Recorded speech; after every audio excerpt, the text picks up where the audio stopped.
with the call of the game. The Patriots have ruled out cornerbacks Christian Gonzalez and Charles Woods for this game. Yesterday, the team signed defensive tackle Corey Durden from the practice squad and waived defensive tackle Jeremiah Farms.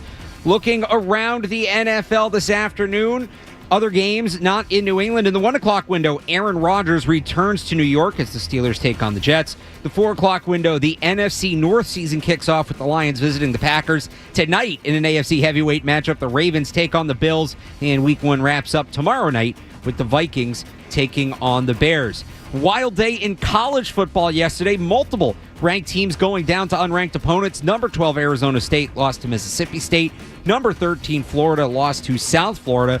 And number 17 SMU lost to unranked Baylor. In the only ranked matchup, number 15 Michigan lost to number 18 Oklahoma. And locally, Boston College fell in overtime to Michigan State. The Red Sox lost 5-1 to the Arizona Diamondbacks last night. They'll try to salvage one win in this series when it wraps up this afternoon.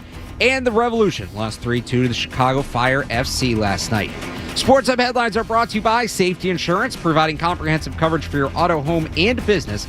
Ask your independent agent about safety. I'm Alex Barth on Boston's Home for Sports, 98.5 The Sports Hub. Your next update at 9 o'clock. If you've got the app, you've got Toucher and Hardy to wake you up no matter where you are. Or who may or may not have been to jail. Get the app. The 98.5 The Sports Hub app. This is Sunday Kickoff with Alex Barth and Cerrone Battle. The show that's all Patriots, all football, all year long. The clutch wins, the tough losses, and the game-changing plays. This is the show that has it all covered. Sunday Kickoff, brought to you in part by Surfside Iced Tea and Vodka. Now, here are Alex Barth and Cerrone Battle. Welcome in and welcome to Week 1. It is Sports Hub Sunday Kickoff. Alex Barth, Cerrone Battle with you. As football is back, look, I'm a college football fan. I've been saying it for 2 weeks, but to all you Patriots fans, all you NFL fans, and the college football fans too. Football is now truly back. Saturday, Sunday, full weekends. The NFL is back. It's been back since Thursday. Gets started in full today. Big Week 1 slate ahead and big Week 1 matchup for the New England Patriots as they welcome in the Las Vegas Raiders, essentially starting a new era for the second time in as many years as Mike Vrabel makes his coaching debut and a overhauled roster makes its debut for the Patriots. Cerrone, how you feeling? Week 1, you ready to go? We still don't have Cerrone, so he's not ready to go. That's a bad setup by me. I apologize. As we try to get Cerrone on the line here, I will just kind of start with my opening take, which is I think this is a good first opponent for the Patriots. I think it's a good first opponent for us to learn a lot about the Patriots, might be the better way to say it. Ideally, you play the worst team in the league Week 1. You get off to an easy win. You have a bit of a feeling out process, all of that. This isn't that. The Raiders are not the worst team in the league. They're hardly the best. I think they're, in some ways, comparable to the Patriots. This is a team that went over its own roster overhaul in the offseason. The Patriots will have 28 players who were not with them at the end of last season. The Raiders have 25. They have a new coach in Pete Carroll. They've not quite as much as the Patriots, but made changes on their staff. Chip Kelly, a new offensive coordinator. I think they challenged the Patriots in some ways where it will be good to see the Patriots challenged and how they handle it in terms of guys like Max Crosby and Brock Bowers. So a team that's in a similar place but presents some unique challenges. Cerrone, I like this matchup for the Patriots Week 1. I do. Yeah, I mean, I agree with you there, man. I compare it to, you see these college teams, you know, they make changes, they do new things, whatever, and they put somebody on the schedule early on that's an equal or kind of slightly lesser opponent to kind of get things going. And it feels like the Patriots versus, you know, North Dakota State almost to start the season. Not saying that they're that bad, but they found a team that's, and like you said, a very similar situation to them, almost the same issues. Quarterback change, offensive line, worst running game in the league last year. They've made changes there, obviously, with Genty. And a couple key guys here or there with Max Crosby on the outside. But the real star of that team, the big changes, is the coaching staff of Pete Carroll and Chip Kelly. And those to me, I think, are the unknowns. But looking at the roster, you're looking at a team that was in your situation, and you got to see if your offseason paid off better than theirs. Did the moves you make, top what they've done in the offseason? Did you improve your receiver group better than they have? Running attack. You both added rookies, explosive rookies to your offense, and now we get a chance to find out, which GM had the better offseason here and wanted to get off to a better start, because they're kind of looking at you the same way. They're probably circling the Patriots saying, okay, it's a 4-win team last year. Let's take advantage of them coming out of week one before they get things going and kind of build on the roster that they put together. I think that's part of it, which GM built a better roster. I think some of it is which coach can get his program installed quicker. Mm-hmm. And look, week one's always kind of crazy. Yeah. Borderline on chaotic. It's always a little disorganized. There's always a lot of moving parts, and everybody's got to get on the same page with fewer preseason games and more restrictive practices. Like, this trend's only going to continue. And this is across the NFL. This is for every team. You saw it a little bit on Thursday night, certainly. I think to a lesser extent, but it was still there on Friday night, although those are two teams that returned quite a few pieces in the Chiefs and Chargers. The thing that's going to exacerbate that for me in this game, again, both teams have new head coaches. Both teams have new coaching staffs. And then on top of that, I mentioned it there in the open. If you've listened to me this week, I apologize if I'm repeating myself, but I just think this is maybe the biggest talking point heading into this game. I think this is the most relevant point, and it puts a cap on what we called a crucial offseason plenty of times. After replacing Jeremiah Farms with Corey Durden on the roster yesterday, and Durden was a late signing by the Patriots. They got him on the practice squad after roster cuts, and Farms has obviously been here. 28 of the players on the Patriots' 53-man roster were not with the team on the active roster or on IR at the end of last year. That's 53%, just a tick under 53%.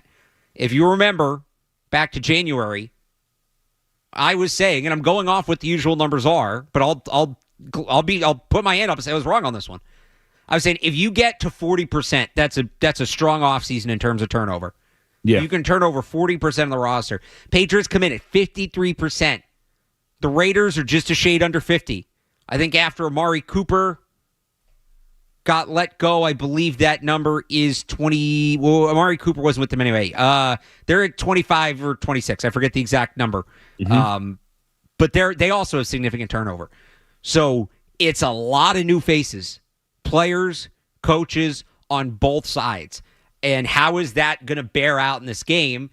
And it goes back to what I think was, it was the quote that stood out to me the most in Mike Vrabel's introductory press conference. You've heard me talk about it. We need to be good enough to take advantage of bad football. And Vrabel was asked about that this week. He said they're making progress on that, just like they're making progress on everything. There's going to be some bad football today. There's going to be some bad football from both sides. A lot of people playing together for the first time. Oh, I don't know if you've looked outside, by the way. It's going to be wet. It's going to be sloppy. Well, I don't know about you, Cerrone. It looked beautiful down there in the Carolina. Oh, no. The Charlotte game was like a downpour. They canceled. Right? Yeah, they were canceling delaying college games all day yesterday because of the storms that came through. So same situation. Wherever you are, if you're, it really only matters if you're in the Foxborough area, but if you look outside, not the easiest drive in for me today. This is going to be a sloppy, chaotic game. There's going to be some bad football today. Can the Patriots rise to the occasion and take advantage? I think Mike Vrabel talked about that being one of the first pillars he wants to install of his program. We're going to see that put to the test right away. And that doesn't mean they can make no mistakes. They're going to make a handful of mistakes. Every team does. Are they the team making more mistakes? Are they the team making the more costly mistakes? That, to me, will be big. And again, what I think is going to be kind of a chaotic, crazy game. There's a decent chance I'm tweeting out the sickos meme at 3:15 today. That's probably coming. Can the Patriots sort through the slop and get a season-opening win? I think that's a major storyline to follow today.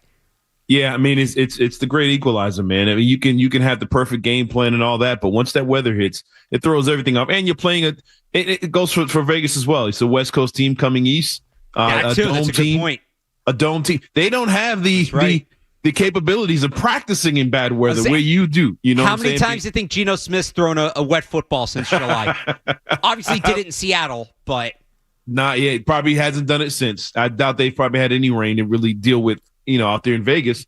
But they're coming east, time difference. Those teams kind of struggle a little bit, especially getting off to the first game of the season, no real rhythm. And they're putting in it's a Chip Kelly offense. We haven't seen this from this team last year. Different play style.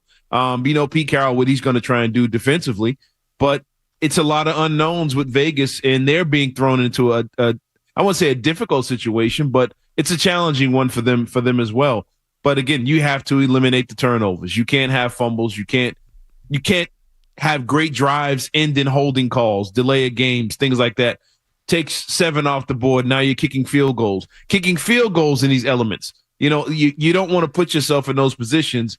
And I think that's one of the things that stood out to me in the preseason with this Patriots team was I thought they played fairly clean. I thought the starters, the first couple units played clean football, and it looked like a clean operation. That has to continue today in these elements, in these conditions, and dealing with the Max Crosby on that side, just kind of throwing off your offensive line a little bit, getting them a little jumpy.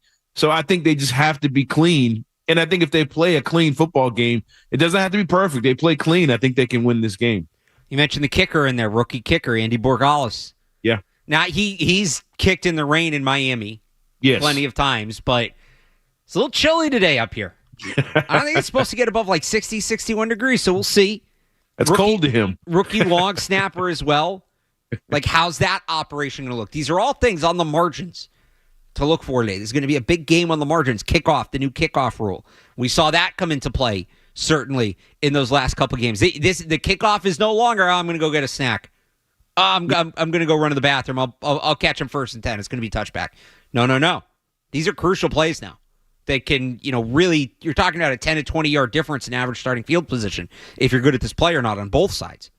Mm-hmm. So that's something to watch today, too. It's going to be a fascinating game.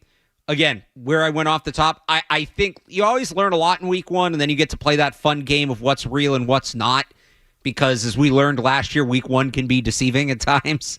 Yeah. But I think this is a good opportunity, more so than the typical week one, to learn about the Patriots, just with some of these challenges that the Raiders present and some of these matchups that the Raiders present. We'll get more into this matchup next. Andrew Callahan of the Boston Herald is going to join us. We'll also, if you're new to the show, if this is your first year tuning in, we're in season 3, welcome. We'll get more into the Patriots-Raiders matchups in a little bit. We go around the league at 9 o'clock. We'll give our thoughts on the games that have happened and the games that are to come today and tomorrow. And I said it, and we're going to do it, and we certainly need to do it after last night. We usually do a brief college football minute on this show. There will be we'll get into Bill. We'll get into Bill Belichick and his first college win and some of the things that were said after as well. It's Alex Barth and Cerrone Battle. Ryan Garvin making his debut behind the glass here on the Sports Hub Sunday Kickoff. Plus your calls. You want to call in and weigh in on the game. 617-779-0985. Off and running on a week 1 edition of Sports Hub Sunday Kickoff. Stay tuned for more Sunday Kickoff on the Sports Hub.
Las Vegas Raiders. We will be joined momentarily by Andrew Callahan. He covers the Patriots for the Boston Herald. As the Patriots, again, get ready to take on the Raiders. And we were both talking about this, Cerrone, before the break. Just a good, I think, measuring stick opponent is probably the best way to put it for this Patriots team.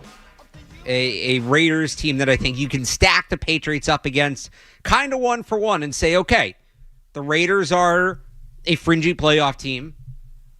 Are the Patriots that, yes or no? Do they look ahead of schedule? Do they look behind schedule? And of course, we'll have to do the typical what was real and what wasn't from week one game, but we'll need the game, obviously, in order to do that. But a big matchup on the way is we have Andrew Callahan from the Boston Herald joins us. Andrew, thanks for getting up and joining us for week one. Of course, man. It's my job. You know where I'm going to be come 1 o'clock, Barth. but happy to join you guys. So I'll just start off with what we were talking about to open the show. In terms of a week one opponent for the Patriots, the Raiders, is this as good? You know, it's not an opponent that's going to overwhelm them. It's not an opponent they're going to overwhelm. Last year, obviously, week one was misleading. And I think everybody's going to be a little careful into how much they read into this game. But as far as a measuring stick opponent goes for week one, are the Raiders a good test for the Patriots? Yeah, for sure. And I think it also speaks to the coaching piece, right? Because, you know, as much as we don't know what to expect yet from a Terrell Williams defense or what this Josh McDaniels 3.0 offense is going to look like when he has brand new assistants all around him, who the hell knows what to expect from the Raiders? So the adjustment piece where Mike Vrabel has talked all week about we want to win the second half, because teams who do that in the opener typically win the game.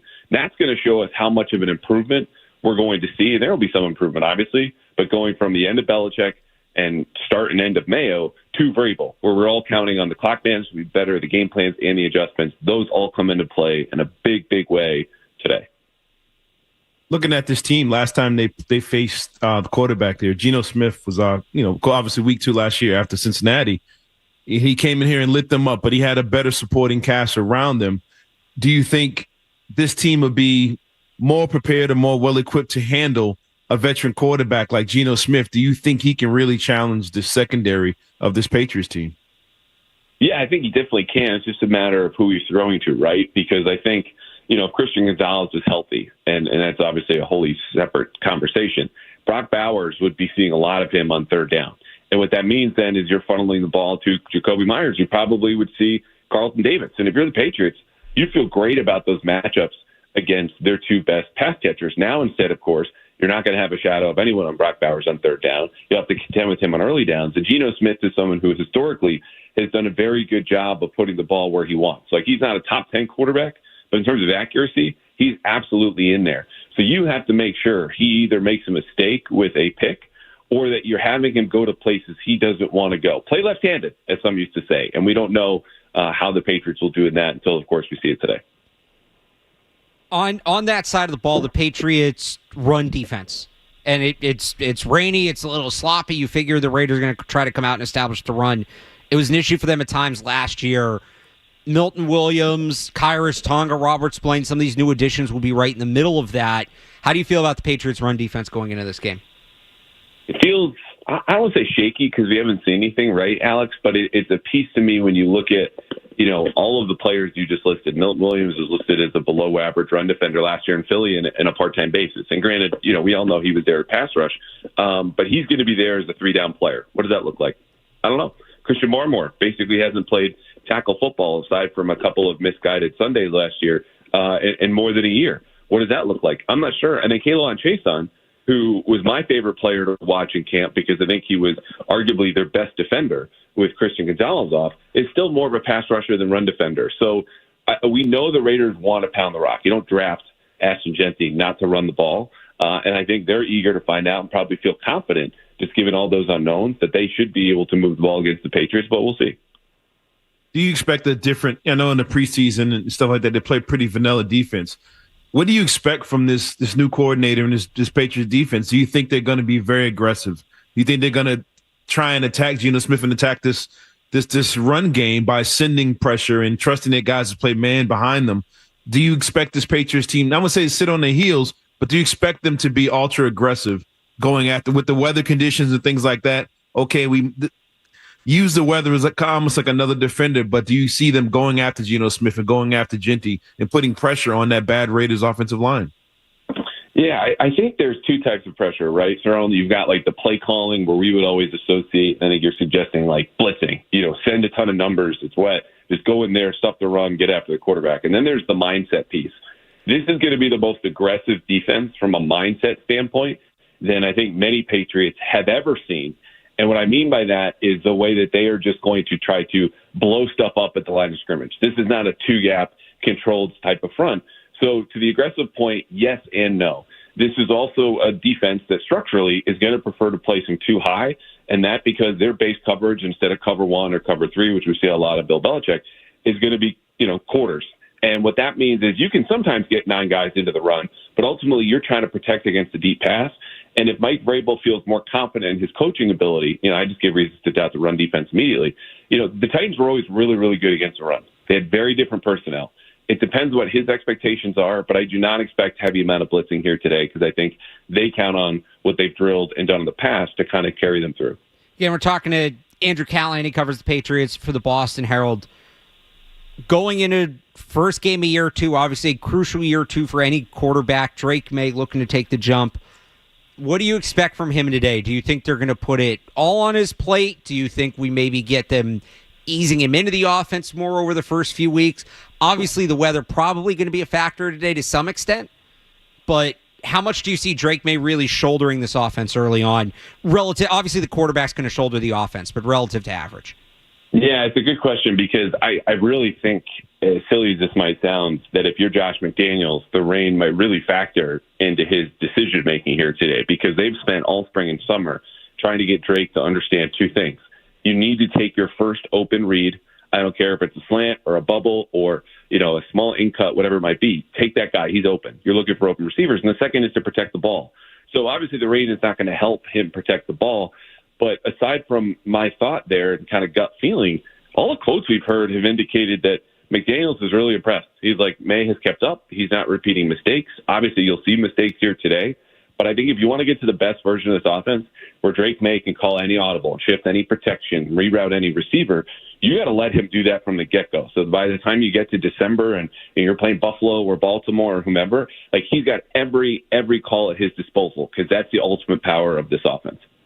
And to kind of piggyback off that, last year when Drake May got into games, fans and it seems like coaches too were kind of protecting Drake May, with him using his legs. We didn't want him to get hurt. We don't want him to be too aggressive.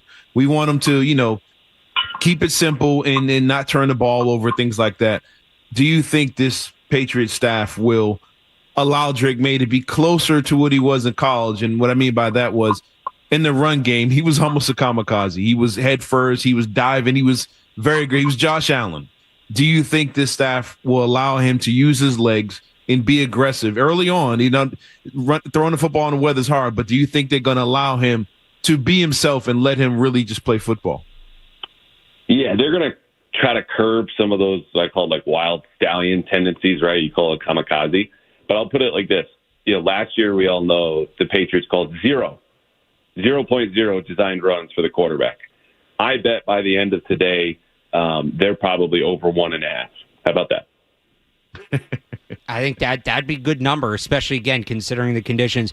Stefon Diggs, all accounts are he's going to go, and just it doesn't sound like news because it's been trending that way all summer, but if you just go back to the mind space you were in when the Patriots first signed him in April, that this guy's playing week 1 is pretty impressive. Said this week he hopes he's not on any sort of snap limit.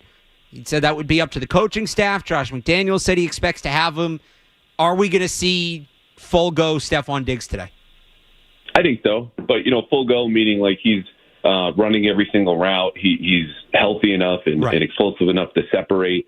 In terms of the snap count, I'd be surprised if they let him play anything north of like 90, 95% of the snaps. And it's not because, I don't think Stefon Diggs is worthy of those snap counts. Like I've been, I think, higher on him than consensus as much as, most of the summer I was also like, can we talk to the guy? Because there's a lot of stuff flying around. But on the field, they're also really, really happy with Kayshon Boutte and Matt Collins. And this might sound crazy to people who have not seen Matt Collins play as a Patriot. But Alex, you and I both know like Drake has thrown a lot to him in the red zone, and he's caught a lot of balls. We've even seen it in the preseason. So with Kayshon Boutte and Hollins and Diggs all playing outside, I think you give him a rotation. It's week 1. Everyone's conditioned from a running standpoint, but you need to be in football shape now, and that takes a little bit. So I think they're going to work Diggs back into that with a rotation at receiver. And for me, who do you think out of the Patriots offense, who has the advantage today? Which one of these receivers or running backs, whoever, could be the backs, tight ends, whoever, who do you think has the biggest advantage today and where they can take advantage of the Raiders defense? Yeah, this is Pop Douglas game to me, guys. And I look at this, and we could do a segment about, like, hey, name a Raiders cornerback challenge, because there are just not many there that you go, like, you can't even just name them, let alone guys that are good. And we could talk about, Darian Porter, who's a super athletic outside corner. It was a mid-round pick for them. I liked a lot coming out of Iowa State, or Eric Stokes, who's a former first-round bust of the Packers. But in the slot is a giant question mark. And Demario Douglas was the Patriots' best receiver from start to finish in camp. It's not a knock on Diggs, who they were working back in slowly. He had the most catches and targets from Drake May. When you work in the middle of the field, not only against an unknown kind of nickelback for the Raiders, you're also doing it against linebackers that we're familiar with. Landon Roberts, who is there as a run stuffer and to take your head off, but in coverage is very vulnerable. So I like Pop Douglas a lot over the middle of the football field here today. He is Andrew Callahan. He covers the Patriots for the Boston Herald. You can check out more of his coverage leading up to and after the game today. He will be down at Gillette. Andrew, thanks so much for joining us this morning, kicking off the season with us. You got it anytime. And your scouts, by the way, can come visit my facility and Herald headquarters anytime you guys want. Same to you. Same goes back to you. Thanks for the call. We'll get into that in a little bit. We are going to get into those comments. I do want to dig a little more, though, into this matchup, plus your calls, 617-779-0985. It's Alex Barth and Cerrone Battle on the Sports Hub Sunday Kickoff. More Sunday Kickoff is on the way on the Sport.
it's my first opportunity to coach a game with him and with a lot of our guys, so I'm sure I'm going to learn a lot, but, my feelings are always based on what I see every day and how hard they work and what they put into it. And I couldn't ask Drake to do more than what he's doing. He's trying to understand exactly what we're doing. Is really trying to be as well versed as he can on what we know from the Raiders. But just looking forward to going out there and watching him play and seeing our entire group out there together.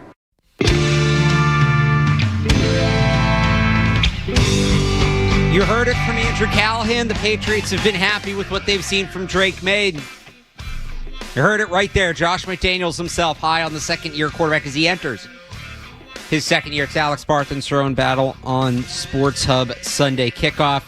We'll get to Drake May in a second, but first, your phones. If you're heading down to Gillette, you want to join us, 617-779-0985. Parking lot's open down there in about 20 minutes. So for those of you early risers getting that tailgate started early, the right way to do it, and you're brave for doing it on a day like today. Usually you get a beautiful fall day, you get out, you have a couple-hour tailgate. But today, if you're braving it, again, 617-779-0985. Let's talk to Randy in Providence. Randy, good morning. Hey, good morning, Alex. Happy week one. Happy week one. I wanted to call and talk about the Pats game today. If you don't mind, as someone who used to work at that stadium, I know you used to also, I'd like to start out with a shout-out to all the workers there, okay? Absolutely. A 1 o'clock game, I worked in the warehouse there, and I know a 1 o'clock game, we would get there at 5 a.m., and we wouldn't leave until midnight. These guys work hard all day, so just shout-out to those guys to start out the show. I think this is going to be a low-scoring game. I think the over-under on this was like 43.5, and I think it's probably going to be an under, right? The big question to me is what can we do about Brock Bowers? Because the tight end was kind of a issue for us throughout the preseason, and that's really their only weapon in the passing game.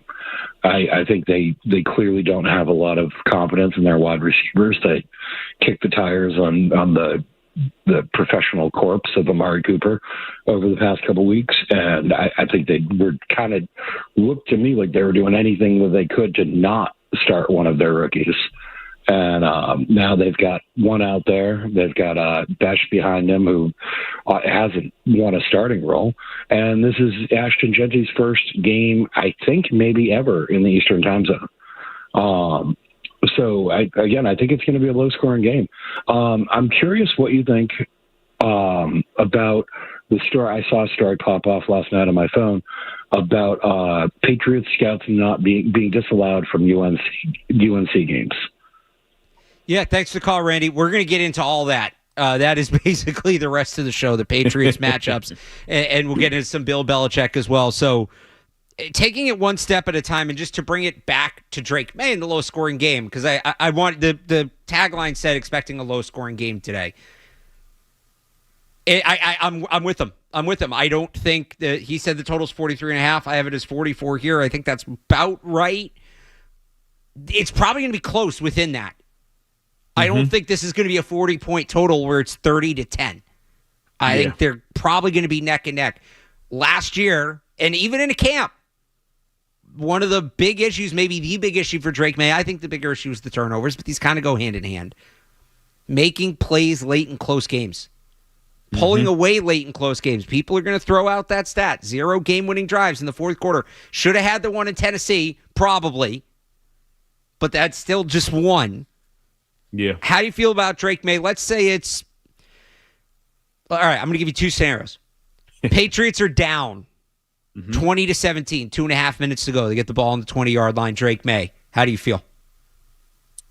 This time I feel confident. I feel confident because I think, let's say now he throws he's nothing there. He just throws a little dump off, a little swing pass. And it's Travion Henderson back there this time instead of what they had last year. He's a missed tackle away from making that 5-yard swing pass from Drake May a 25-yard gain. You see what I'm saying? I think there's more guys capable of making bigger plays around him. So I don't think it's all on Drake May to make that ball. Wow, look at this. The throw's got to be great. The decision has to be great. I think there's guys on this team now that can take a bad throw or a bad situation and turn it into something special. Now he gets credited for the yards and all that stuff, but it's not comparing none of these guys to Tyreek Hill. But it's Pat Mahomes scrambling around. He throws a 3-yard slant to peak Tyreek Hill. that 3 yards is now 35 yards. You know what I'm saying? I think they have guys around him that can make those kind of plays. So I trust that they can get in position and either tie that game at 20 all or potentially take a lead. Whereas I think last year, he had to be perfect. Ball had to be in the numbers. Offensive line had to hold up. The receiver had to be wide open. I think all those things played into last season. Whereas this season, I think he has a better supporting cast where he doesn't have to be perfect in these situations. Scenario 2. Patriots are up 2017. They get the ball back, 4 minutes to go. How do you feel? There's my concern. Now I'm concerned. A game like today, heavy rain, but your workhorse is Ramondre Stevenson. You know, he's got fumbling issues and bad weather. Not so much on Drake May. He's going to have to make the plays on third down if they stop the run. Well, so this is kind of what I'm saying. Yeah, this is my concern now. But in that scenario, if you're worried about Stevenson's ball security, or the rookie for that matter, like I'm super high on Travion Henderson, but that's kind of a big spot for a rookie. Not that he wasn't in big spots at Ohio State, but it is. Do you maybe now, third overall pick, quarterback, right? Yeah, you put it in his hands. You maybe put the ball in his hands more to end the game. Josh McDaniels is great at using the short pass game as an extension of the run game. Yeah. Is it a situation where maybe he should be more involved? And how would you feel about that compared to just trying to run the clock out with Stevenson behind this offensive line? Yeah, I think I'm gonna have to agree with you there. You might have to put it in Drake May's hands because I'm really shaky with Ramondre Stevenson with that ball. I'm so shaky now. The offensive line, I think, is much improved in the run game. I think they have a really good, running attack with this offensive line. I think they can get those couple yards and keep the chains moving. It's just the ball security that scares me with Stevenson. But I might have to agree with you. I think in certain situations, you're going to have to put the ball in Drake May's hands and say, hey, go win this. You can win it with his leg. He's got great legs as well. You could put a little more options there, almost run like a college-style offense with him, with the RPOs and stuff like that late in games to keep the chains moving. But that's also where you not just trust Drake May. I'm trusting Stefon Diggs now to give me 3 on a quick slant to make the catch in traffic. You mentioned Callahan mentioned Pop Douglas being the man all summer. Pop Douglas, I'm gonna need 5 yards out of you to keep these chains moving and stay in bounds. Now you have to trust those guys and trust that Drake May is on the same page with them. If he can't make those plays, then you have to wonder if he's the guy for you. If he can't keep simple plays like that just to keep the chains moving to late in games and win games for you. One more thought I have on Drake May, big picture, and it is a make or break year for him. It is. The track record of quarterbacks taking off after struggling, and when I say struggling to win games, struggling to win games regularly, be consistent regularly, even if there's flashes. Usually, if you're not doing that as a quarterback after your first 2 years, it's not happening, certainly not where you are. Now, there's been guys like Baker Mayfield and Sam Darnold and Geno Smith who've gotten a change of scenery, and that's unlocked something, but that obviously doesn't help the Patriots when it comes to Drake May. Now, that being said, there are guys who are pointed to quite a bit. Like, not every quarterback is Jaden Daniels. Jaden Daniels came in, hit the ground running, boom, was nasty. And it was what it was. There are some guys that took a little longer. So I say you got to do it after year 2, not year 1. And people, Josh Allen is the apex example of this, and I think he's a little bit of an outlier, but there were some other guys that didn't really ramp up until their second year as a starter. And when you look at a lot of those players, this is even guys that were decent their first year, but didn't hit that elite level, didn't hit that, top 5, top 10 quarterback level until their second year. Just second year starting. So some of them, it was their third year in the league or fourth year in the league. Justin Herbert, Jalen Hurts, Joe Burrow, Lamar Jackson, Josh Allen, like all these guys, right? Mm-hmm. Their first 5 to 8 games in their second year are more pedestrian. All of those guys, if you go look at the splits. Lamar was still pretty good. He's kind of the one outlier here, but the rest of those guys, year 2, first month to 2 months, were fine. And then in the second half of year 2 is where they took off. I certainly hope today is not Drake May's best game of 2025.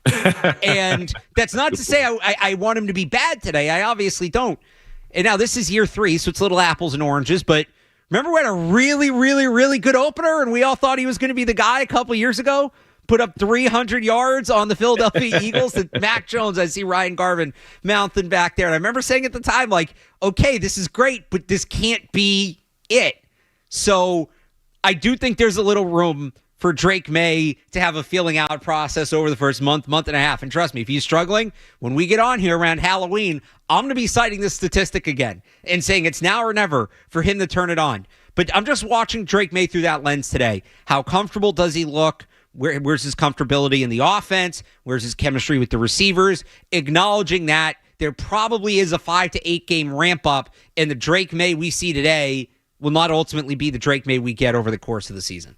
Yeah, and real quick, just to add to that, that kind of goes right along with the Patriots' schedule and why people are kind of optimistic about this team.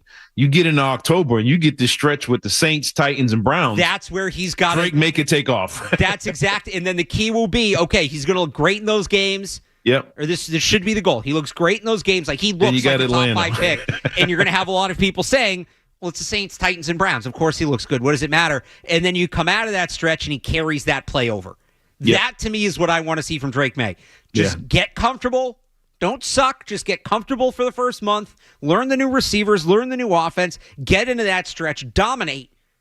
And then now that you know what it takes to dominate, continue that when you get into Atlanta and the opponents after that. Although they go right back to like Cincinnati and the Giants. And I guess the Giants defense is okay, but there's some other weaker defenses in there. But you got to match the Bengals offense. They could have 30, so you're going to have to attack them. You know, it's a weird balance. Can he get in the place where he can win a shootout, because he might have to win some shootouts down the road? That's a good point. I want to get this break in time, because I do want to get to the Belichick stuff and college football as a whole, some other interesting stuff yesterday as well. Plus, we'll go around the league at 9 o'clock. Key matchups coming up in the 9 o'clock hour as we get you ready for Patriots-Raiders Week 1, the 2025 season kicking off. This is Sports Hub Sunday Kickoff with Alex Barth and Cerrone Battle. More Sunday Kickoff coming up on the Sports Hub. Dennis.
Example of a Power 4 school visiting a Group of 5 school and in the rain. I think there was a delay in there.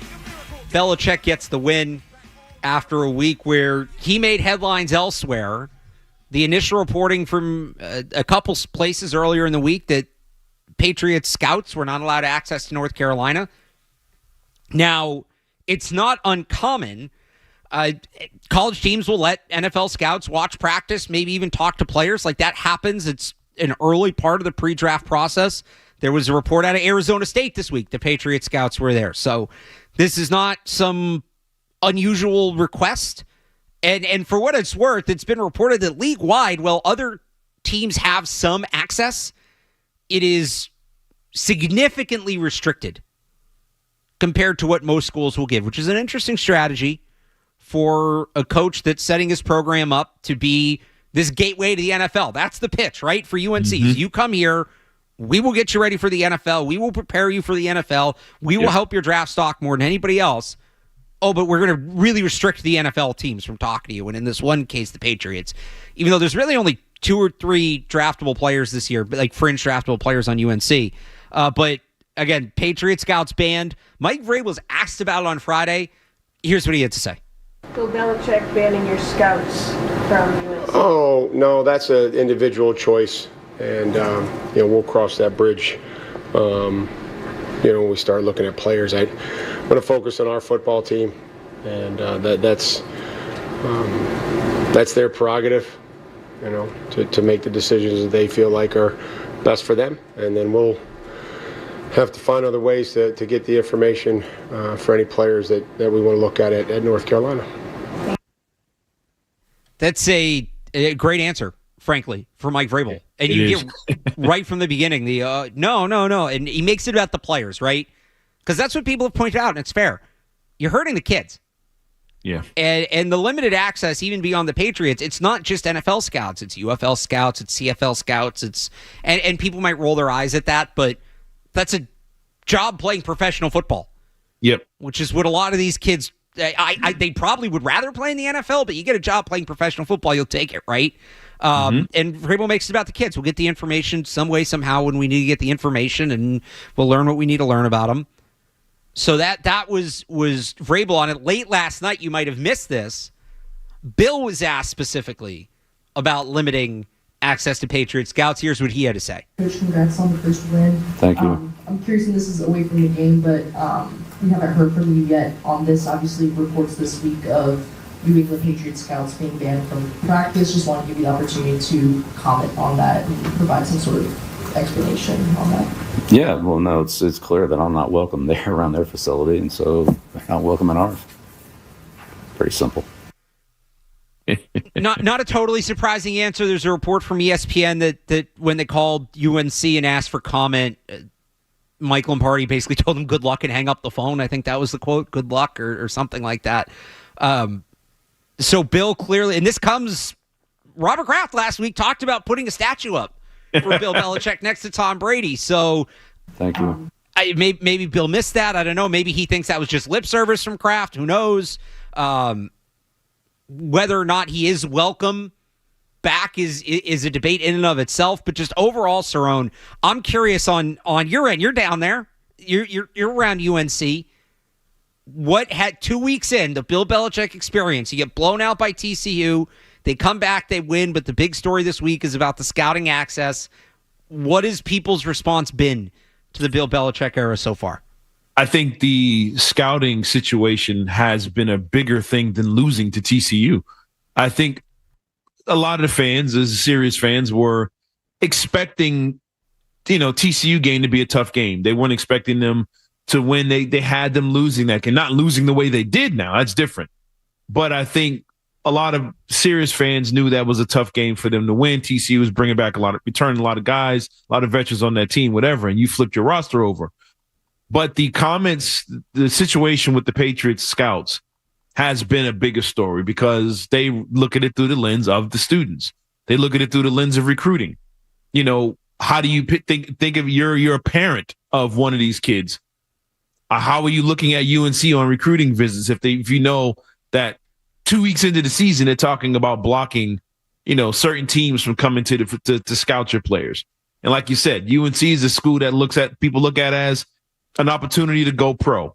And if the whole idea is to go pro and you're limiting professional team access to your building, it could be just one team or whatever, that little bit could be the difference between UNC and going to Minnesota. You know what I'm saying? Like that could be the little selling point that kind of throws a kid off or a family member. And they're looking at this situation like, why would you send your kids to go play with Bill Belichick? If you're a player on this team, what incentive do you have right now to stick it out for a couple of years at UNC? And I think if they had blown out TCU on the flip side, they won against Charlotte, so they should have blown them out. You're looking at, well, we're winning, so that's out. This is a reason for me to stay. But if you're not going to win a ton of games, you're blocking professional scouts from coming in, then what's the incentive for going to UNC? Even if you're a local kid in North Carolina, there's 3 other ACC options within a half-hour's drive from campus. So you got Virginia on the other side. You got Georgia Tech and Georgia. There's other options around to where you don't have to deal with this. And I think that's the biggest concern right now with Belichick is the pettiness shown so far, and how will it get worse as the season goes on? What other things are going to happen with this UNC team outside of them not being a dominant team on the field? One other quick college football thought for me, that BC Michigan State game last night was awesome. Really, yesterday's whole slate was awesome when it was supposed to Great not football. Be. Awesome day of football. I know there's a few BC fans out there listening. I had people tweeting at me last night about Dylan Longren.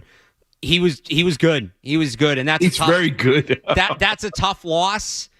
You needed a 2-point play when you didn't get it. I think if you get into the 2-point back and forth, BC has a real chance to win that game because Aiden Childs, who awesome effort for him, was banged up. Shame on me. I'm excited to watch BC again. Like next couple games, we'll see what happens there. And that offensive line at BC is the reason they're going to be competitive. Dudes, absolute dudes. They could not get to him at all. That offensive line going against that opponent on the road like that, with that noise, with them jiggling the keys. I've never seen that before, by the way.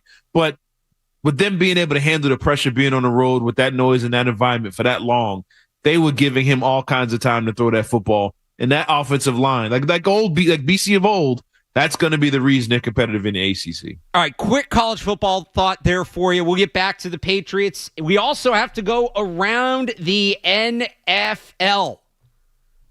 Our first slate recap. We got a full one, Cerrone, no bias. We got to move through it.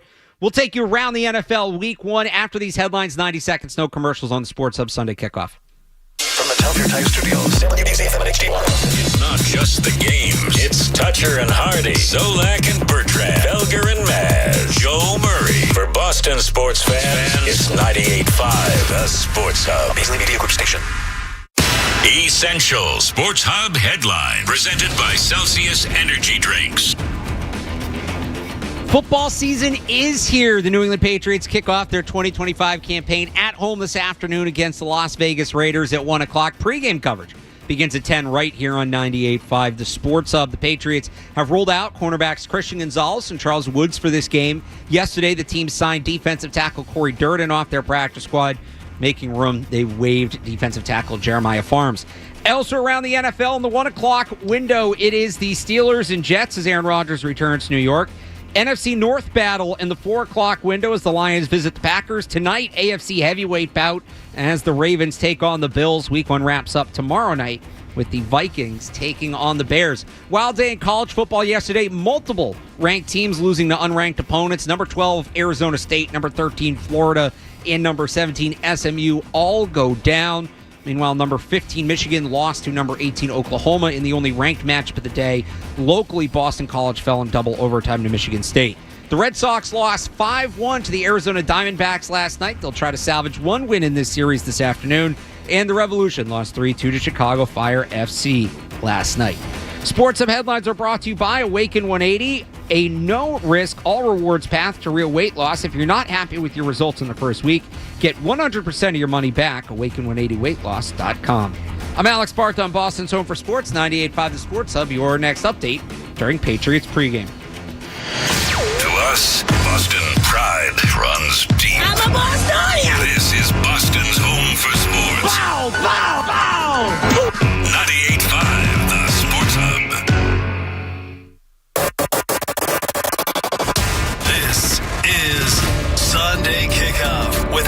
Barth and Cerrone Battle. The show that's all Patriots, all football, all year long. The clutch wins, the tough losses, and the game-changing plays. This is the show that has it all covered. Sunday Kickoff, brought to you in part by Surfside Iced Tea and Vodka. Now, here are Alex Barth and Cerrone Battle.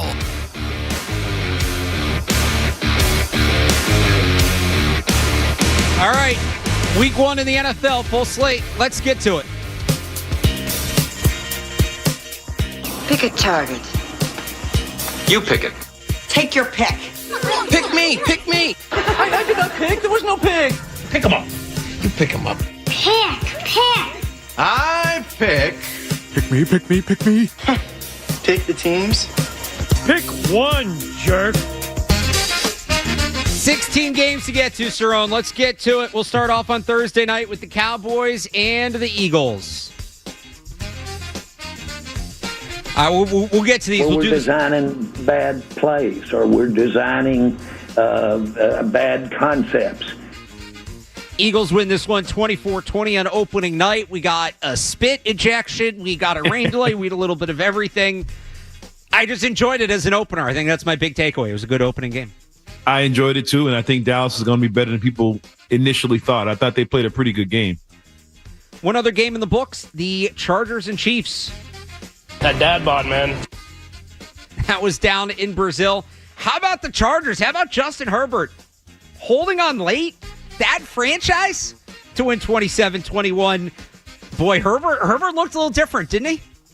Herbert looked pretty clean, man. But my biggest takeaway from that, and this is my early prediction, I got Kansas City as a 9-8 team, and I'm sticking with it. Wow. Good start for you. On to today's games. We'll start in the 1 o'clock window. We'll start in the NFC South with the Bucs at the Falcons. You like that? Kirk Cousins probably won't like sitting on the bench behind Michael Penix. With Penix starting, Falcons 2.5-point underdogs at home. I got the Falcons in this one. I think they're the underdog in the NFC. I think that's a good team ready to take off. I think this is Penix's time. I got Atlanta in that one. I got the Bucs. I agree with everything you said, big picture. I just think it's going to probably take them a couple weeks to get going. Bucs are still the top dogs. They're more ready, more cohesive for week 1. But do not sleep on the Atlanta Falcons this year. I think they can be a playoff team. Just doesn't start this week. Let's go to the AFC North with the Bengals and the Browns. I'm extremely grateful to have yet another opportunity to do what the Lord has called me to do in the NFL, and that's be a starting NFL quarterback. There's Jameis Winston right there. Now with the Giants, the Browns will go with Joe Flacco instead. 5.5-point underdogs at home in the rain. Yeah, I don't think the Browns are in any condition to win anything going further. I can't see the Browns winning a lot of games this season. I think the Browns are going to be bad. I think they're going to be in contention for the top pick. That being said, give me them to cover. The Bengals will win, but we saw it last year. The Bengals early start suck week 1. And Zach Taylor, for a few years. Right. Zach Taylor does not do a good job getting his team ready for week 1. You have a veteran quarterback on the other side in Joe Flacco, who's been through this a million times. Bengals should still win, but maybe win close, maybe win late. Give me the Browns to cover, but the Bengals to win in that one. This game, 2 more teams that could be in competition for the top pick. The Dolphins at the Colts. In the upper quartile of winners, we're in the top quartile of that upper quartile. Essentially a pick 'em. Colts getting 0.5 point at home. Yeah, give me the Colts at home. Miami, I'm not sure what's going on with them. Just give me the Colts. I think they win this one, and I got them kind of beating Miami down in this one. Give me the Colts. Man, the past couple years, we agree on every game, and I'm like, does this kill the segment? 3 for 3, we're going to disagree to start the season. Give me Miami in a dome against a bad team. This is where Mike McDaniel shines.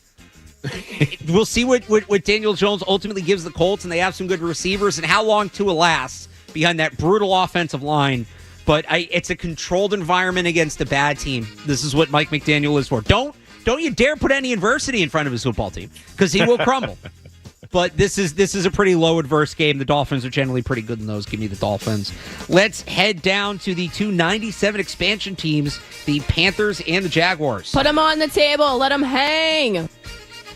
So there's some stat, and the Jaguars 3.5-point favorites, that like when the Panthers and Jaguars, the last 2 times the Panthers and Jaguars have met week 1, I think the Panthers have went to the Super Bowl. Really? If I'm remembering that stat correctly. So that's regardless of outcome, but Jaguars 3.5-point favorites. Who do you got? I got the Jags. I got the Jags big in this one. I think the Panthers are going to be good, and not good, but I think they're an improved team. I think the offense is going to have times where they look pretty good. I just don't think it's today. I think the Jags win this one at home, and I think it's going to be kind of wet down there too. So give me the Jags at home. Also, yeah, that is the stat. The last 2 times that they played Week 1, the Panthers went to the Super Bowl. So a sign of things to come for Bryce Young. Give me the Panthers 4 for 4. Bryce Young had an awesome end to the season last year. I think he builds on that. I still think it's shaky, probably in Jacksonville. I don't love the Liam Cohen hire. That should actually be a really fun game, a really good game, a lot of points. But I'm going to take the Panthers in that one. We'll get back to Patriots-Raiders in a bit. I'll just tell you the Patriots, as of this morning, from wherever I printed this from, are 2.5-point favorites. The Cardinals and the Saints. Go home and play Pokemon. Yeah, Pokemon. Yeah. Don't do that. You can't disrespect Pokemon like that. Pokemon. Cardinals 6.5-point favorites going into the Superdome. Cardinals big. That team in a dome, those situations, they're trying to make a name for themselves. The Saints, I don't think they're even trying to win games this year. Give me the Cardinals big in New Orleans. You're not going to catch me picking the Saints this year. That's just not going to happen. That you want to talk about a first overall pick team. That's an Arch Manning destination already written in stone. That one could be rough. Let's go to New York where the Steelers take on the Jets. Let's make sure we play like the New York Jets. Let's go to eat a damn snack. Is Aaron Rodgers' return to New York like that big of a deal? He barely played there. It shouldn't be. I don't know how much animosity there is. I will tell you this. Lowest total of the week, 38 points between the Steelers and Jets. Steelers 3.5-point favorites. I got the Steelers big, man. I think the Steelers, it's Aaron Rodgers isn't Aaron Rodgers of old, but I think the Steelers have enough playmakers to where they can force turnovers and a lot of 3-and-outs from the Jets. I think the Steelers win this one going away. I've got the Steelers in a game that maybe has 80 combined rushes and 20 combined passes. I don't know that the Steelers can win big because I don't know that there's going to be enough game to win big. This clock's going to be running. True. Good point. Might be a 90-minute game, frankly. Good point. The way these two teams are going to run the ball, but I'm with you. I think the Steelers win. I think they cover the 3.5. Final 1 o'clock game in the NFC East, the Giants and the Commanders. At the end of the day, I want to be known as Jane Daniels and not the next such and such. He is Jaden Daniels. He's back for year 2. His team is a 6.5-point favorite at home, Cerrone. I think the Commanders win this game. I think we talked about this before with them being one of the older teams in the league. I think that veteran presence, week 1, they don't have as many nerves. And the Giants, I don't think they're there yet, but I think Washington wins this one at home. I think the veteran presence of this team takes over and they win this game big. Give me the Commanders. Give me the Commanders to cover. There's been a lot of talk about the Commanders taking a step back from where they were last year. I think that ultimately holds true. But I think they've heard that talk all offseason. They come out motivated to prove it wrong. Into the 4 o'clock window we go. The Titans at the Broncos. There's still a little bit of Ferris Bueller in this player that we got to get rid of. Who is that about? I don't even remember. Titans at Broncos. This is tied with the Cowboys-Eagles game for the biggest spread of the week. 8.5 points. Denver favored at home. His first overall pick. Cam Ward makes his first ever NFL start. I think that Broncos defense gives Tennessee fits. I think they get after Cam Ward big time. And the Broncos think they're a good team. I think they're just a solid, well-coached team. And they're not going to make a ton of mistakes. Give me the Broncos. I think I see a double-digit win here against Tennessee. It's a tough first landing spot for Cam Ward. Now, Titans I have as a team that I think are going to be better than people think. Broncos I have as a team people are going to be worse than people think. Give me... No, Broncos are going to cover 8.5. Call it 10. I think it's a single-digit game. The Niners at the Seahawks. They wrote me off. I ain't right back, though. Geno Smith, will he be writing anything from Foxborough today? Niners banged up. It's week 1, and the Niners are banged up. They're still 2.5-point favorites at home, or on the road. Man, this one seems even to me. I think I'm going to go with the Seahawks here until the Niners show that, they're the Niners again when everybody's healthy and everybody's doing their thing. A lot of changes for that team right now. Receiving group is a mess. Give me the Seahawks at home. I'm going to go with the Niners. I'm just not a big believer in the Seahawks, but I'm with you. I think that one's a toss-up. This is a really good game, 4 o'clock. Lions at Packers. Micah Parsons, Green Bay debut. I'll get 2 venti. I go to, Starbucks. I get 2 venti of the pike with 2 shots in them. So black eye in both. Packers 2.5-point favorites. Packers at home.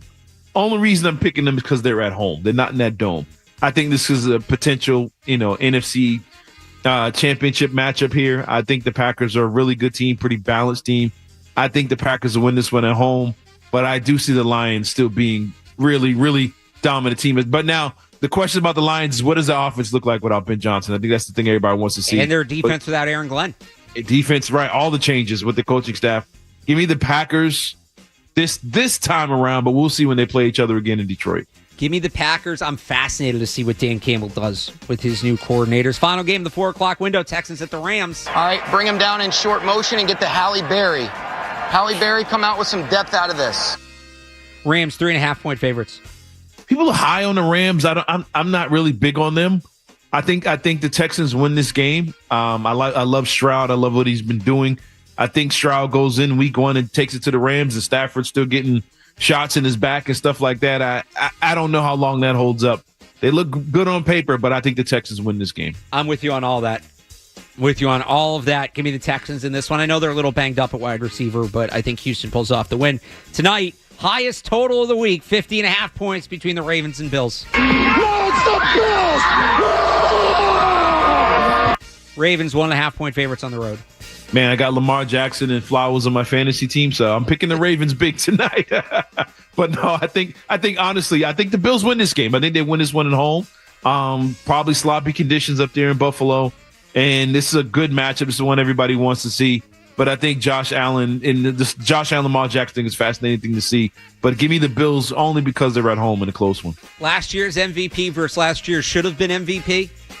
I'd like to think Lamar Jackson has his revenge game. But first game of the final season at the Ralph, I think the Bills ride the crowd to a close win. I think it's going to be an awesome game. Yeah. I think the Bills win it close, late, should come right down to the wire. And finally, tomorrow night, Monday Night Football opener is the Vikings at the Bears. The Bears are who we thought they were.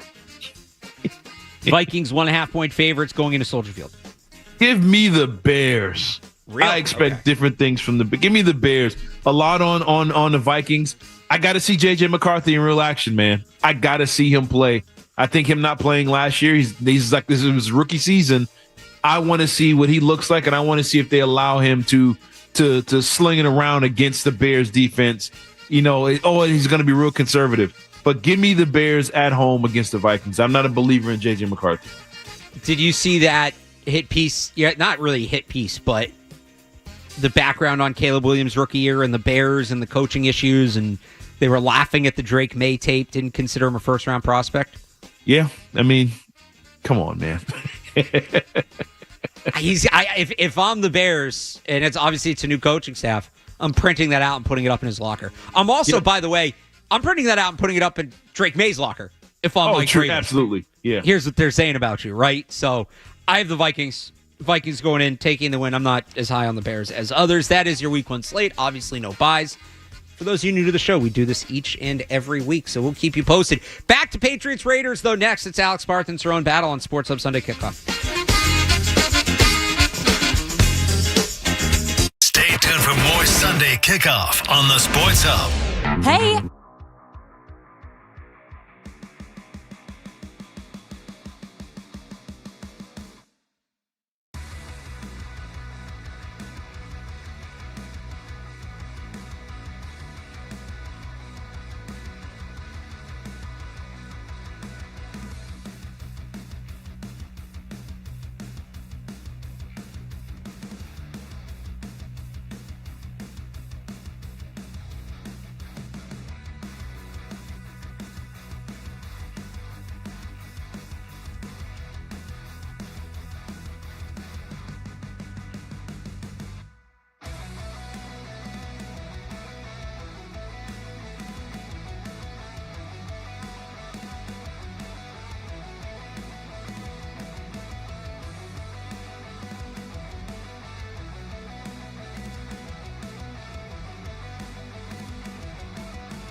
went without it for a very long time. So at this point, I'm in a just being in front of you guys, like I'm appreciating where I'm at right now. Like you get back to doing what you love. I'm around some good individuals. It's fun. It's new. It's obviously going to be an adjustment, but we're trying to get this show on the road. We're trying to start 1-0. You know what I'm saying? So for me, I'm just thankful to be where I'm at right now. Back playing football, back running into people, catching the ball. That's the exciting part for me. I didn't get caught up in the not wanting to practice. Of course, I had those moments like, damn, I missed the games, but I knew it would come eventually. So just stacking those bricks each and every day and being healthy. A healthy me is a happy me. So, I'm really happy right now. Appreciate y'all. That was Stefon Diggs earlier this week, making his return 315 days after he tore his ACL when playing for the Houston Texans. He'll return to the field today. We talked a good amount, Cerrone. It's Alex Barth, Cerrone Battle, Sports Hub Sunday Kickoff, taking up until 10 o'clock. We talked about Drake May earlier, but how about the guys he's throwing the ball to? And the Patriots wide receiver room has obviously been a hot button issue here for a long time. You kind of saw why on Thursday night with Patrick Mahomes throwing to Tyquan Thornton and Juju Smith-Schuster. And hey, if Xavier Worthy's going to miss time, why not call N'Keal Harry, right? If you're Brett Veach. But to me, this room has improved. Should be better. I feel I've said that the last 2 years, and I do feel it has been incrementally better. Not as much as it's not getting better at the rate it should be. And I think this is the year they take a bit of a bigger jump, but some of that's on Stefon Diggs. We heard Andrew Callahan talk about it earlier, and if you missed Andrew's interview, you can go back, find the show on the Sports Hub YouTube channel or the Sunday Kickoff podcast, Sports Hub Sunday Kickoff podcast, wherever you get your podcast. Callahan mentioned being high on Diggs. I'm very high on Diggs as well. I think the way he's moved, the way he's cut, the way he's run, just watching him throughout the summer is very encouraging. A lot of my expectations for this room, admittedly, are built on Diggs, and it's a little scary to base that on a 31-year-old coming off a torn ACL. I don't know. I guess I'm ready to believe. I have high expectations for Pop Douglas, too. I think he's going to be really good in this offense, and then we'll see when Kyle Williams gets worked in eventually. I think he's a guy that fits well with Drake May and fits well with Josh McDaniels, but if Diggs can be even the guy he was last year, which is not the guy he was in Buffalo, and keep this in mind when you watch this game today, Stefon Diggs is not the player he was in Buffalo. He's not the downfield threat. He's much more of a chain mover than a big play threat at this point in his career. But that's the guy that eats in this offense. That's the Edelman rule. You need 6 yards, he gives you 8. You need 8 yards, he gives you 10. You need 10, he gives you 12. It's a high volume, move the chains role. He was in that role last year in Houston. They had Nico Collins on the outside. In that role last year in Houston, this was his pace before he got hurt. 17-game pace. 100 catches, 1,054 yards, 6 touchdowns. That would be fantastic. If they can get that from him, I think the offense takes a significant step forward. And the key is the, like you said, moving the chains, getting first downs, extending drives. I think what's more important here is not his speed, his burst, downfield ability. It's his hands. His hands and his route running, I think, are the most important thing to this team. And that's still there. Yes. Who can I get the ball to on 3rd and 5 that I know is going to shake free, or even if he's contested on a quick slant, will find a way to come down with that ball or draw a flag. He's so good. He's still good enough to where guys are going to be draped on him. He can get that flag and extend drives. He's the guy for them, and I think that's why we look at this receiver room is improved, because they have a guy that you have to you still got to put your best guy over there on him, or you got to put extra attention to his side, which can free up everybody else. But I trust Diggs' route running, his hands, and his experience. This game today is going to be sloppy, a wet game. Give me the veteran guy with the great hands that played in Buffalo, played in the AFC East, and he played in the AFC North out in Green Bay, in situations like that. Give me that guy in Chicago as well. Give me the guy that's been around long enough and understands what it's like to play in conditions like this, and just to keep the chains moving. I think that's what makes it important for him. But I think this receiving room as a core, they have guys. As a group, they have guys that we've seen do things before. I think that's why we're high on them. Whereas previous years, we were banking on rookies or guys to step up year 2 or whatever. Whereas we saw Matt Collins get 5 touchdowns last year. We know he's 6'4", 6'5", with crazy long arms and good hands. That's an advantage over some of the things you've had in the past. Keyshawn Boutte had a good year last year. I think he was pretty decent. Pop Douglas, you know what he kind of brings to the table. And the question is Kyle Williams. What kind of player is he going to be? I'm high on him. I think he can be very explosive on this team. But I think they are better as a unit. But I expect I wouldn't say a lot from Stefon Diggs. I expect enough from Stefon Diggs.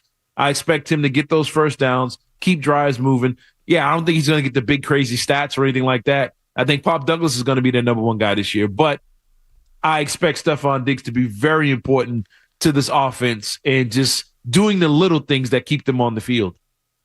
The other thing for the offense, so one other receiver I'm looking forward to watching is Pop Douglas. I just kind of mentioned Diggs is going to be in the Edelman role. I think a lot of people have penciled Pop in there. I think Pop is more like a hybrid of the Danny Amendola, Chris Hogan roles. So when they're in 11, like I think he'll be their second most involved receiver in the pass game. But when they go to 12 or 21 personnel and it's two receivers, it's probably Keyshawn Boutte or Mac Hollins opposite Stefon Diggs. Yeah. Because you're running a lot out of that look. Pop Douglas, not much of a run blocker. You want the bigger guys out there. But when you spread it out, I think using Pop Douglas's straight line speed to stretch the field both vertically and horizontally, and whether it's him creating after the catch on option routes, whether it's him running fades from the slot, things like that, I do think there's going to be ways where they use Pop Douglas. He, to me, is more of a big play threat. The number I'm looking at with him is not his number of catches. I don't think that number needs to be, you want it to be high, but like he doesn't need to catch 100 passes to have a successful season. What's his yards after catch?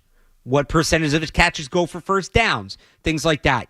That's what I want to see Pop Douglas do. The other big part of this offense, obviously, the offensive line rebuilt. It's ultimately going to be 4 new starters around Mike Onwenu, and they got a test.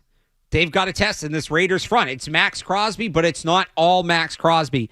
Malcolm Kuntz on the edge is not on the opposite edge is not a bad player at all. He's not Max Crosby, but he's not a guy you can exactly sleep on. They've got former Patriot Adam Butler in the middle, still getting it done. J.J. Pegues is a rookie that I really liked in the draft. Thomas Booker, former high draft pick. Tyrese Wilson, former first-round draft pick, has been a little bit of a bust, but did have 5 sacks last year. The important thing to remember with the offensive line, or not even something to remember, just something to watch. The Will Campbell versus Max Crosby matchup that's been hyped up. Max Crosby almost always rushes off the right tackle. Yeah. It's just what he does. Right. Yeah. He's not alone in that. There's actually a number of elite rushers in the league that do that now. I don't know if there's some analytics thing that supports that, or they're like, in theory, the right tackle's the weaker tackle, so I'd rather rush against the weaker tackle, whatever. The idea of the blind side rusher is not a be-all, end-all anymore. So the question you have going into this game is, like, Max Crosby's a certified dude. Do you just not, if it ain't broke, don't fix it? Let him do what he's comfortable with. Let him rush off the right side. And when he doesn't rush off the right side, I think his second most common rush point is the middle. So he'd be going up against Garrett Bradbury. He's had a rough summer, but do you just let him do what he's comfortable with and let him roll? Or do you look at it and say, there's a rookie on the left side. He's got a banged up ankle. Do you move Max Crosby over there and hunt that matchup? I think they might do that occasionally, third downs, 2 minutes. I think most of this game is Crosby on Morgan Moses. And that's where you're going to need to send help, and that's where you're going to need to send focus. And when he's coming up the middle, definitely against Garrett Bradbury. Now, Will Campbell's still going to have his hands full with Malcolm Kuntz. Not a bad player. Mm-hmm. I don't know how much we're going to see the one-on-one Campbell-Crosby matchup, though, the way some people have been talking about it. Yeah, I think he's coming from Mays right. I think he's going to attack Moses, the older guy, slower guy. I think he's going to try and speed rush him and get around him a lot. But I think that kind of plays into what we talked about earlier with Drake May, with him using his legs.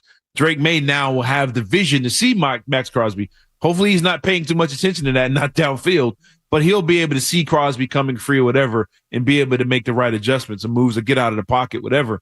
Maybe that's the game plan. Get Drake May out of that pocket, get him on the move. But I think he'll be able to see him coming. But my thing is, I want to see what this Patriots offensive line does in the run game. I wonder, can they really lean on that Raiders defensive line and make it hard on them as this game goes on? Use it as a strength. Push on them. Be a dominant run team. I know, Vrabel wants to run that ball. can they run on this Raiders defense? And the other thing I'm looking at with this Patriots offense, the forgotten guys. I mean, no one's talked about these guys all summer. The Patriots tight ends, I think they're going to have a day. I think they're going to be really important to Drake May, getting open, moving the chains. And I expect those guys to be really good in the red zone. I think the Patriots tight ends are going to play a huge role in this game today. 617-779-0985. You want to talk us to join us, talk about the matchup? That's the offense. Let's get into how the Patriots defense stacks up against the Raiders. We'll do that next here on Sports Hub Sunday Kickoff. More Sunday Kickoff is on the way on the Sports Hub.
receiver in a tight end's body. I mean, he can catch the ball, he can block, he can make contested make contested catches. He can do everything. I mean, that's why he was an All-Pro, and he's a good player. One that we got to pay attention to. Hours, that's the big one. You guys want to talk about it? Let's go to Matt in Rhode Island. Matt, thanks for hanging on. Hey, what's up? Brock Bowers. Within the 5 yards, jam him, grab him. I don't want to see him hurt, but be rough with him. Great penalties if you have to. Just make sure he's going to get hit on every play. Thanks. Thanks for the call, Matt. So the plan for Brock Bowers throws an interesting one. I think it's a lot clearer if they had Christian Gonzalez, but they don't. Now, the Patriots are not a stranger to putting a corner on a good tight end. They used to do it quite a bit under Belichick. And the tell sometimes was when they referred to that tight end as a wide receiver, which you heard Terrell Williams did there. Mike Vrabel did it also during the week. Carlton Davis, big physical corner, actually reminds me a little bit of Aqib Talib, who the Patriots famously did this with against Jimmy Graham and a few others. Now, there's a couple caveats that come with that. Okay. Well, now, who are you putting on Jacoby Myers? Because Jacoby Myers can get you. Not as much as Brock Bowers, but he was a 1,000-yard receiver last year. Right. Yeah. So, probably Alex Austin on him. Maybe Marcus Jones in the slot, but I think you need Marcus Jones' speed to cover Trey Tucker. So, okay, you put Alex Austin on him. Where's the help going? Are you going to leave Jacoby Myers one-on-one with Alex Austin? Because Myers is going to win at times in that. Do you put the help over there and trust Carlton Davis as your top corner? If you put Carlton Davis on Jacoby Myers, that's a matchup he can win one-on-one. And now it's Brock Bowers with a ton of help, but who's your main point man in coverage? Is it Craig Woodson, the rookie, in his first career game? Is it Kyle Duggar, who's been in that role in the past, but this coaching staff doesn't seem high on and had a rough summer? Is it a linebacker? Is it Christian Ellis? I don't like that matchup even with help, so it gets a lot murkier there. And then Terrell Williams later in that interview pointed out, and it's a good point, if you put a corner on Brock Bowers, unlike some of these other elite wide receiver type tight ends like a Travis Kelce or like a Jimmy Graham, Brock Bowers blocks his ass off. Yep. So now you got a mismatch. they're going to target you in the run game. They're going to target that corner that's on him, and you need Carlton Davis or whoever it is. And Carlton Davis plays the run well for a corner, but he's not exactly the guy you want at the point of attack in the run game. So it's going to be really interesting to see how they handle that. I think some of it will be situationally right. 3rd and long, you don't have to worry about the run game. I think in that situation, put Carlton Davis on him, and then you have Alex Austin on Jacoby Myers with help, and you just maybe shade some. You don't want to help in multiple spots because you'll get beat elsewhere, but you maybe shade more towards Carlton Davis and Brock Bowers. And look, after that, if they beat you throwing a Trey Tucker and Dante Thornton, you tip your cap to Geno Smith. I think that's just what it is in a game like this, but it's going to be interesting to see in the different situations when run is in play. Is it Craig Woodson coming down in the box with significant help, and you're trusting Carlton Davis to take care of Jacoby Myers one-on-one and the rest of the guys across the board to win one-on-one? I think the key to this whole defensive effort today is stopping the run, stopping Genty. You can't let him get going, and now that opens up the play action to where it's pulling everybody in, and that's what Brock Bowers is going to burn you. You have to take the run and make them one-dimensional. You have to figure out a way to eliminate Genty. We don't know what he's going to be on a professional level, but I will say this, if anybody's watched college football, you miss a tackle on him, he is gone. So you have to wrap up with Genty. You have to stop the run. You can't let him get going and get into a rhythm. And I think if you do that and make the Raiders one-dimensional, put them in 2nd and long, put them in 3rd and long, I think it makes covering the receivers and Brock Bowers a whole lot easier. If it's 3rd and 12 and Brock Bowers comes free after 5-6 yards, you make the tackle wrap up. They're punting the ball. You can't make it 3rd and 2. Now they run play action. Bowers is open. Now he's got 8 yards, 9 yards, whatever, first down. You have to figure out a way to stop the run, make them one-dimensional, and put the ball in Geno Smith's hands. I mean, but if you allow them to be a balanced team, they're going to burn you. Chip Kelly, we know, is a pretty good play caller. He's going to find weaknesses and attack them. And he's going to, one thing about Chip Kelly, anybody knows him, when they get rolling, they're going to play with pace. They're going to line up quick. They're going to snap the ball quick. They're going to put pressure on Barmore and Milton Williams in the middle. Check this, see this, what this stamina is looking like. So you have to figure out a way to take that run game away and force them to be one-dimensional, and that way it'd be a whole lot easier covering Bowers and Jacoby Myers out on the outside. And just along that lines, too, with the front, the pass rush. You pointed this out in the email. This is a Raiders team that allowed a lot of pressure last year. Yeah. And just as bad as you were. That might be the best way to counter Bowers, is simply to make Geno Smith uncomfortable, not give him time. That's another one. The caller mentioned it with Bowers. Jam him at the line. This is another thing we've seen them do. They did it with Jabril Peppers, I think, on T. Higgins last year, if I remember correctly. Mm-hmm. Like, Peppers wouldn't cover Higgins throughout the route, but he'd line up across from him, just jam him as much as he could. Step away, yeah. And not really care if he got beat off the jam because there was somebody waiting to pick him up after that. But if you can delay him a second and a half off the line, that could be massively consequential. You hold him up for a second. So maybe that's Duggar's role. Maybe he's just jamming Bowers. I know Duggar comes out of nowhere and becomes the hero of the game. Right. That'd be an amazing story. Just, hey, jam him at the line and then drop into a shallow zone and pick up whoever's there. Like somebody will fall in behind and pick up Bowers after that. Just do not let him off the line. Delay him as long as possible. Yep, exactly. Make Geno Smith make a tough throw. Get it over the whoever's jam. If it's Duggar, get it over Duggar and get it ahead of the safety of the cover man behind him and make it a hard throw.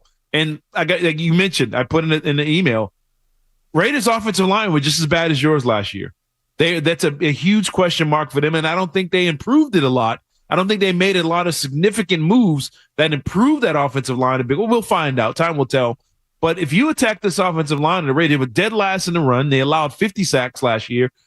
Attack this offensive line and make it hard on Geno Smith, and don't let him get comfortable, because if he gets comfortable, he's accurate. He's going to pick you apart. He's a veteran. He's going to read that defense, and then the Brock Bowers is going to get going.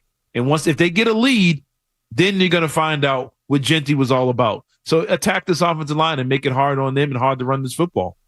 All right, we're taking up till Patriots pregame at 10 o'clock. Let's grab some more calls here as we wrap it up. Didi in North Carolina on the Patriots defense. Hey, what's going on, guys? Hey. Quick question. My biggest fear is the Duggar and Jabril Peppers cut against this Raiders offense. You have Dante Thornton, who's 6'5". Carlton Davis is the ideal matchup for him. But he got eaten alive by Christian Watson, who profiles similarly, as well as DK Metcalf. So based upon what you guys just said, who's guarding who would you put on Dante Thornton? Because if you take care of Bowers and Myers, now you got this guy who you have nobody that's a good matchup on that could eat you alive. So it's a great question, Didi. It's a great question. Dante Thornton, for those who don't know, rookie, 4th-round pick out of Tennessee, elite size speed combo, 6'5". I think he's like 215. He's not like Tyquan Thornton. He's a little better. 6'5", 205, ran a 4.3 flat 40. Doesn't do much in terms of the route tree. He's basically just going to run in that straight line, but he's fast and he's big and he can win jump balls. So what do you do with a guy like that? Now, in his first career game, he's obviously going to get less attention. And as I said, like if Geno Smith beats you, throw into a rookie who has a limited route tree, I don't want to say you just tip your cap on that.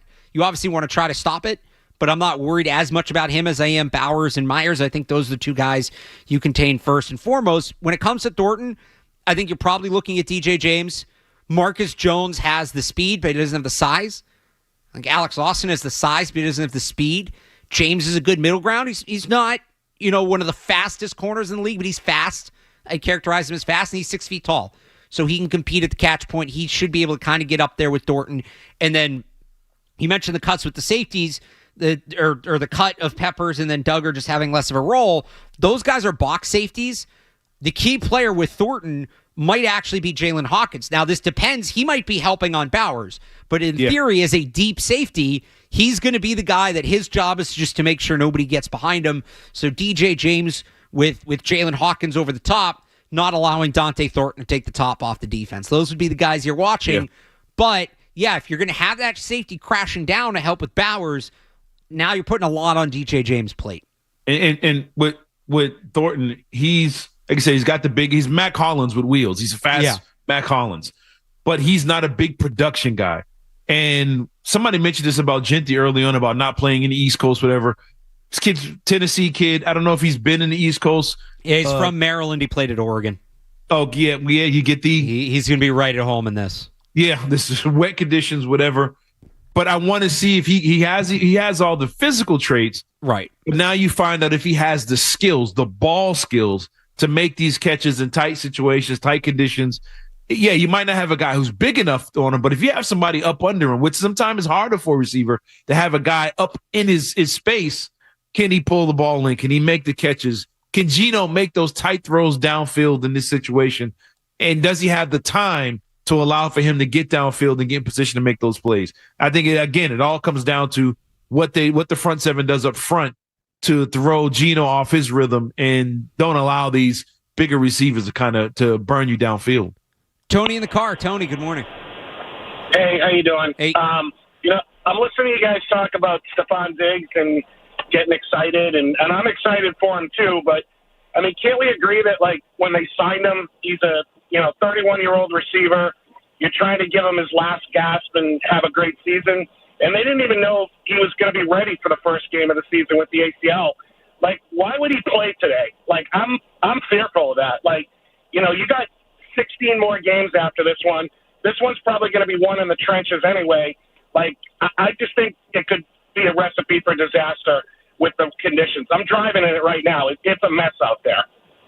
Thanks for the call, Tony. I mean, he's healthy. He's going to play. He's been practicing all camp. If he had missed significant time in camp, I might agree with you.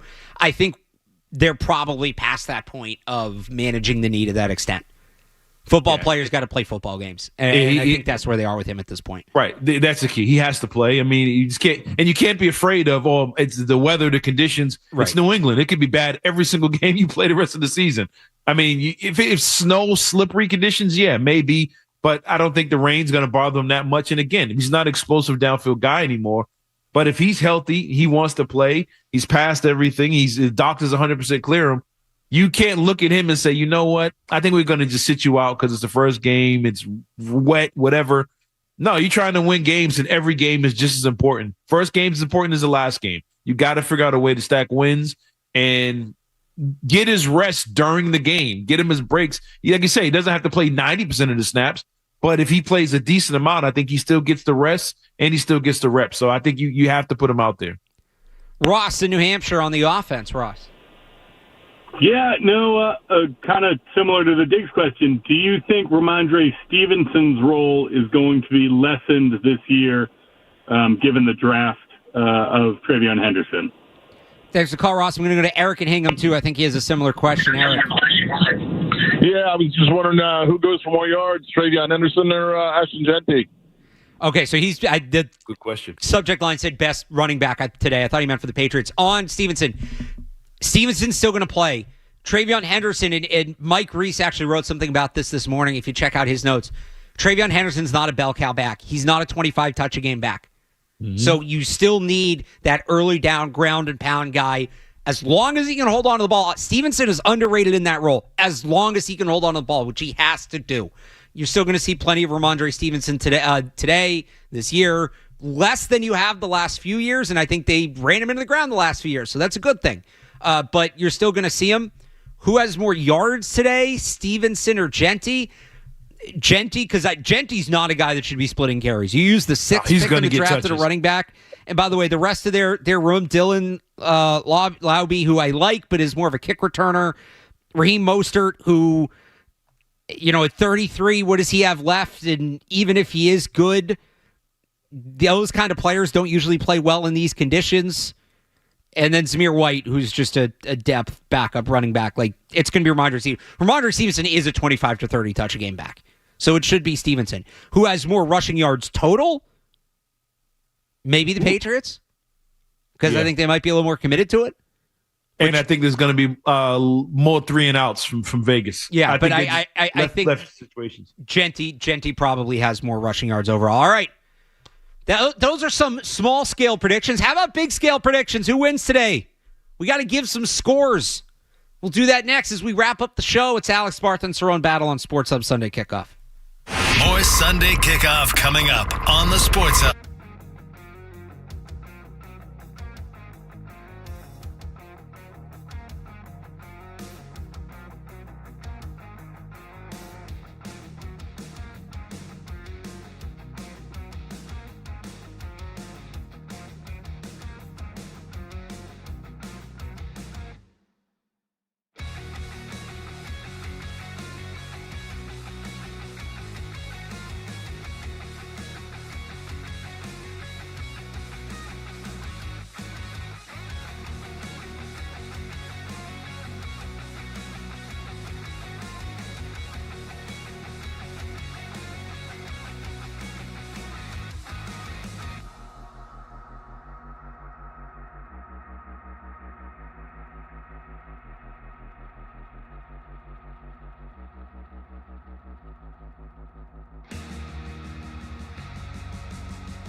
10 o'clock with Chris Gasper and Jim Murray. Bob and Zoe have the call at 1 from Gillette Stadium, and it'll be Joe Murray and Mark Dendero with you for postgame immediately following the final whistle. Cerrone, do the Patriots start off with the win? Give me your prediction. Yeah, they do. I think they win this one. They win by a touchdown, 24-17. And I think the stars of the game are the forgotten guys, like I mentioned earlier. Tight ends and Ramondre Stevenson. They find the end zone. I think the Patriots win this one in a sloppy throwback kind of game. Raiders throwback style, tight end, running back, possession receiver. I think this is an old school game. Patriots win 24-17. It's tight end weather, I'll tell you. I like that pick. I'm in a similar wavelength as you. I talked about it off top of the show. I think it's going to be sloppy at times. I think it's going to be a little chaotic. Who makes the bigger mistake? Who makes more mistakes? Because both teams are going to make mistakes. Can the Patriots take advantage of bad football? We've talked about it all off season. I think they do just enough. Very similar score to you. Patriots 21, Raiders 17. I think they hold off the Raiders late. The defense comes up big and delivers the win. So there you go. And then we come back on Monday and we play what was real and what wasn't. Right? And okay, what are we going to see for 17 games? And when the Patriots win, you'll hear a lot about that Bengals game last year on Monday. I'll tell you that. I'll be back tomorrow. We're kicking off the podcast, the weekly podcast with David Andrews. So I will have a little sit-down, something with David Andrews tomorrow you can tune into. There will also be the Patriots Hub podcast, game recap a little bit longer with myself and Matt Dolph. And we will be back next week, same time, same place. If you miss any of the show, you want to stay up to date with it each week, we stream live on YouTube, 98.5 The Sports Hub YouTube page. You can also find the show wherever you get your podcasts with the Sports Hub Sunday Kickoff podcast.